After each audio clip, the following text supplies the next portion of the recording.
Only 32, he might be able to make a comeback. Well, there's no doubt about that. He looks fit enough. I see him on the Sunday Footy Show. He thought he could go on Dancing with the Stars when we were off air. He said he looks good enough to go. Oh, anyway, we won't. We're talking about Nathan Thompson. Nathan, thanks for your time. My absolute pleasure, boys. And yes, I have got the moves for Channel 7, but unfortunately I'm contracted to 9. How are we, fellas? Good. Yeah, really good. Now, Nathan, of course, on the back of Travis Tuck, the news breaking on that, the first player to be suspended in the AFL for the 3-strike rule on the illicit drugs. Some of it's been related to depression, and for whatever reason that focus has been shifted. They've talked about the 3-strike rule, they've talked about the illicit drugs. Now, for you, when this all happened, did it stir up any memories for you? Oh, to be honest, my first thought was just, when he mentioned that the kid had been suffering from depression, my probably first thought was, well, I know how you feel as far as the depression goes.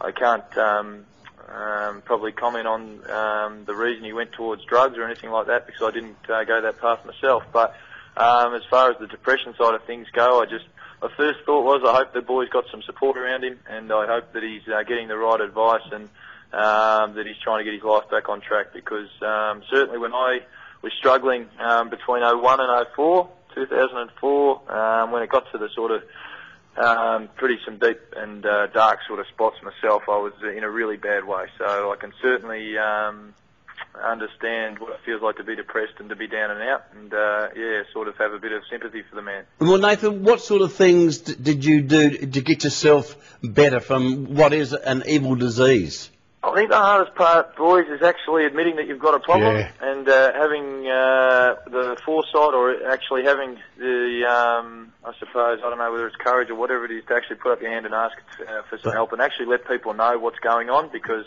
for a very long time I was just too scared to tell anyone. Playing AFL footy, I was pretty ashamed of myself. I was carrying a lot of guilt around, and certainly I didn't want to let anyone in the footy fraternity know, or even family and friends.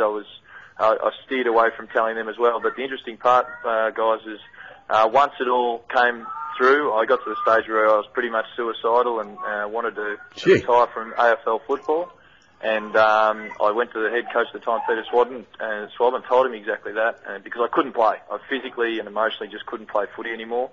And it wasn't until then, and a chat with Peter and a chat with our welfare guy at the footy club, that we decided it was time that I actually confronted the issue and asked for some help, and actually found out what it was. And that help was, of course, counselling with people who know about the disease, obviously psychiatrists, psychologists, and also medication. And the interesting part is, guys, I held it back, and obviously in Travis's situation, he hasn't told anyone, I don't think.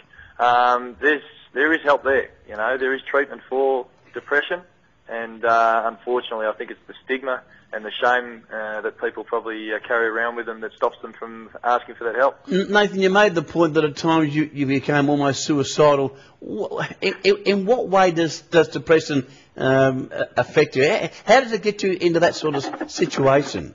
To be honest, guys, it probably just started off as what I thought were just a few insecurities. I certainly was even though I was playing footy, guys, I was just a person that probably was never satisfied with what I was doing. To be honest, I probably wasn't that proud of myself in any sort of way. I was very hard on myself, and just little things like, I could never look at myself in the mirror or in the window or anything like that. I pretty much despised, without knowing it, I actually didn't like who I was. And I mean, you put people under the pressure of AFL footy, guys, with a few issues, and it'll find you out. In the end, the pressure of AFL footy, the pressure of just, bloody living and paying your bills and performing on the weekend, in the end, just gradually, bit by bit, it got to me. I got to the stage where I wasn't, just not sleeping at nights, just ruminating day in, day out, about silly things that really, probably, I look back now logically, they're inconsequential, nothing that really you should be stressing about, but things at the time that I just couldn't get off my plate. And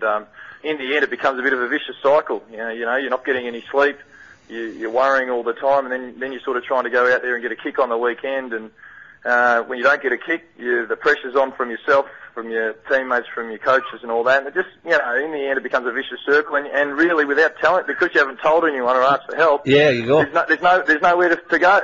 You're backed into a bit of a corner. You're not probably doing well in your chosen profession. And what do? So it's a bit like that. If hopefully it sort of that you understand what I'm trying to say. Yeah, I do.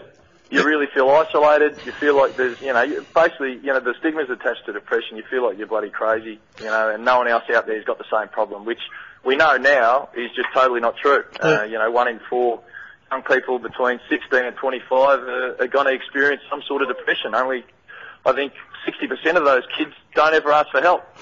These are the sort of numbers that we know now through Beyond Blue and these sort of organisations, that it is out there, and certainly the AFL, who I think have dropped the ball a little bit on it, guys, in the education department, considering that they've had 2 psychologists on the book since with the AFLPA and the AFL since I had my problem, and these people are flat out. They're just totally busy trying to help players deal with the pressures and deal with their own issues. The fact that it's out there, and yet this year I'm pretty sure that that the AFL's education on the depression, the education and depression session, wasn't it wasn't compulsory. It was offered to the clubs as an option, and to me that's just not good enough. Have you made this point to the AFL, Nathan? I spoke to Matt Finnis last night on radio, boys, and I'll be getting in contact with the AFL just to, my voice, I suppose, I'd just like to let them know that I'm a little bit disappointed. Good on you. That it hasn't continued. So, and I think it'll come out in the next few days anyway, guys, and hopefully, like everything, I mean, if you look at the Ben Cousins issue, and the amount of people that have been ringing up the ADF and trying to get help now, in what has been a pretty nasty situation for young Travis, hopefully this just reignites the fact that there is that need for education on depression, and that the AFL, these guys aren't robots, they're not perfect human beings that don't have any issues. There are guys out there that are really struggling, and they're struggling with the pressure, because not everyone ends up an Andrew McLeod, not everyone ends up a champ. So hopefully with a bit of pushing and prodding, we can get the education program up and running so that kids like Travis, when they start to have problems, they end up recognising that they do have an issue and they do need to ask for help, but not just turn to things like illicit drugs and these sort of things to get themselves through.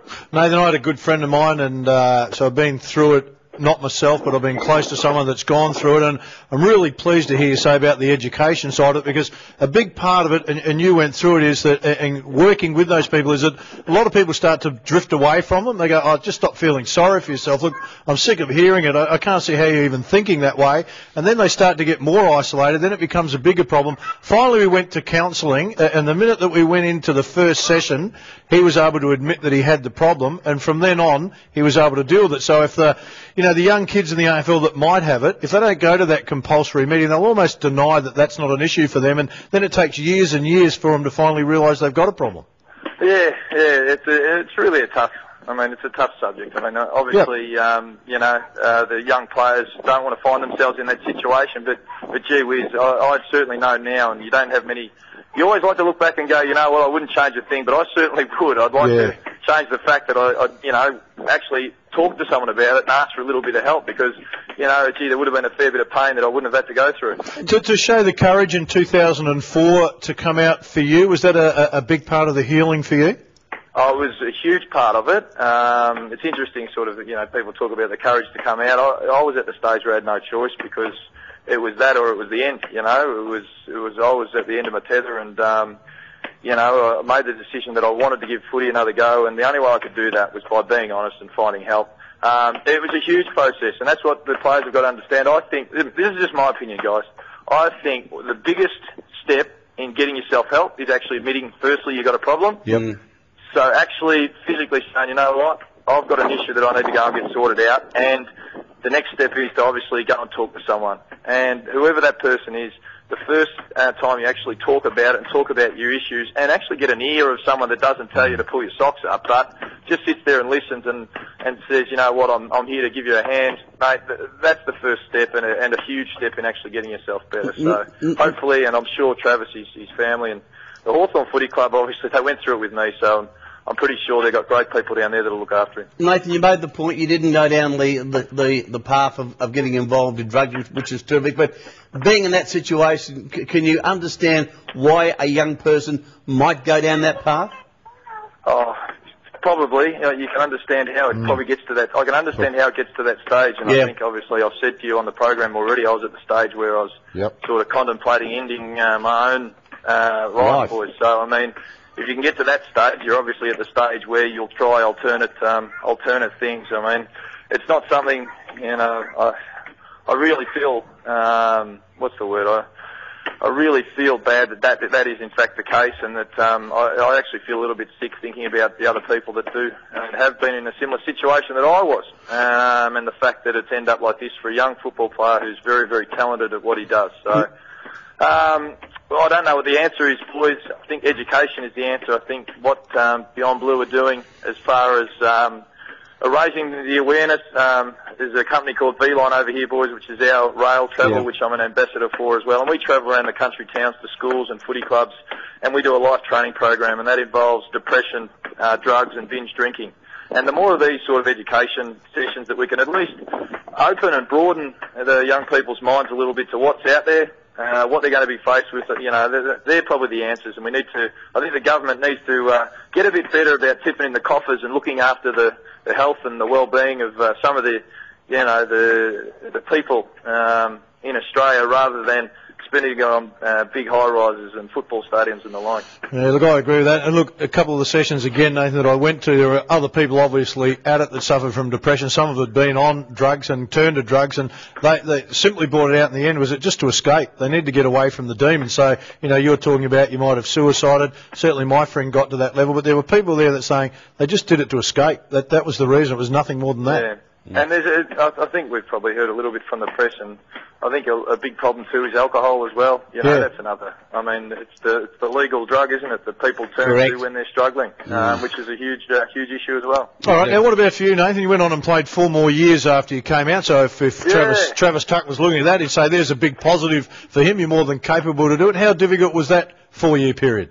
Oh, to be honest, the most difficult part was actually getting the help. Is probably just he's actually probably confronting everyone and admitting that I had the problem. That was probably the hardest part. Actually getting back into training, and once I'd sort of set myself the challenge of doing it, I mean, once you're sort of up on your feet again and healthy, that was probably more the easy part. And certainly after experiencing it, I changed a lot of the things I did, guys, just about the way I approach footy, and I tried to take a lot of the silly pressures that you sort of put on yourself while you're playing sport and football, about kicks, marks, handballs and all that sort of thing. And all I was interested in when I went back to footy was making sure at the end of the day I could actually kick off a few work rate goals and be happy with the effort that I put in. And it was quite interesting. The next two years I played the best 2 years of my football career. And in the third year, a week before the season, I had a guy go through my knee, and I had a total knee reconstruction. So, I mean, there's light at the end of the tunnel for this young man. There's no doubt about it. The treatments are there. He's a very talented man. You know, his life's not over, and hopefully he realises that. That's the most important thing.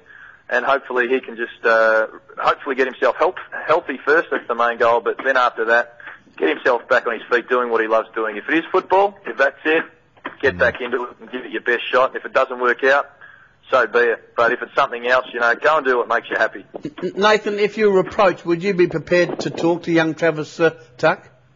Yeah, I'll put in I have put in a text message to his manager, Liam Good on Pickering. So, but in no way, and boys, I hope, I know this is going through to Adelaide, but I certainly I wouldn't want it to appear in the paper sort of thing, that I'd sent that through, of course. But anyway, if he felt like he wanted to chat to someone who'd been in a similar situation, fair enough. My time would be his, that's for sure. Nathan, you touched on it before, 1 in 4 people suffer from depression, so it'd be fair to say with the numbers that, would you think there are other players in the AFL that are in a similar boat? Oh, I don't want to be... I'm not doom and glooming, but there'd be a possibility. No, I was about to say I would be so confident in saying I know there are players out there that are actually struggling. And do you know what I think? There's a big issue. I think clubs are so probably close-guarded in wanting to, keep all their cards at their chest, and I suppose they want to look after the players' interests, and they actually probably don't look to outside help as much, which I think is a bit of a mistake, and it's a bit of a worry. When you're actually trying to hide this issue, that's where the problem lies.